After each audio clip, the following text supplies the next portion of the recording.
Magluluto nga pala ako ngayon na panggabi naming ulam. Hindi ko nga ngayon maintindihan yung luto ko. Iskabichi ba or sarsado? Bahala na nga kung anong lasa nito. Ay importante maluto siya at masarap pa din, diba? Kahit wala tayong direction sa pagluluto. What? Kaya tara mga mi, samahan nyo nga ako ngayon sa Adi and My Life ko. Hello mga mi, andito na naman nga ang filinggerang vlogger ng Katarman, Northern Samar.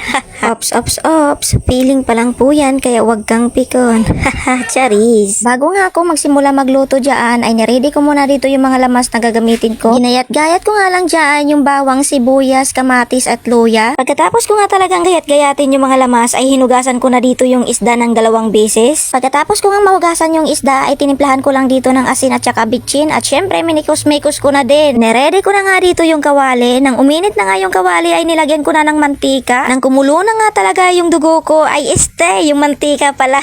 Charis! What? Nilagay ko na nga ang unang salang ng isda. Habang nga inaantay natin maluto yung isda, ay binati ko muna dito yung itlog. 4 nga ang nilagay kong itlog para masarapan naman yung mga bata sa sabaw. At nang maluto na nga yung likod, ay binaliktad ko na yung isda dyan. Habang nga napiprito ako, ay panay kulit itong anak ko at may palambing-lambing pa talaga siya. Paano ba naman kasi gusto niyang papakin yung isdang piniprito ko? Wow!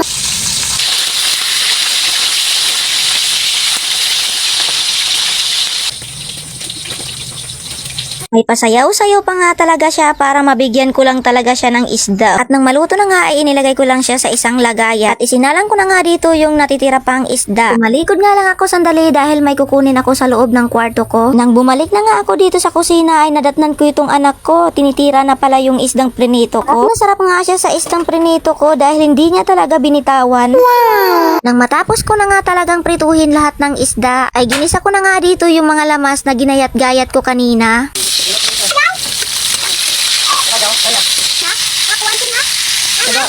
Pagkatapos ko nga talagang maigisa lahat ng lamas ay nilagyan ko lang dyan ng kalahating tubig ng pitsil. Nang kumulo na nga yung pansabaw natin ay nilagyan ko na siya ng toyo at suka at nilagyan ko pa siya ng luya at saka asin. At nilagay ko na nga dyan yung itlog na binati ko kanina. Tapos ko nga matimplahan ang pangsabaw natin ay nilagay ko na dito yung isda na prinito natin kanina. Nakalimutan ko nga kanina maglagay ng bitchin kaya ngayon ko lang nilagyan. Tingnan ko nga ay okay naman siya. Pwede na siyang pagtiyagaan at masarap naman siya. Bye me mama!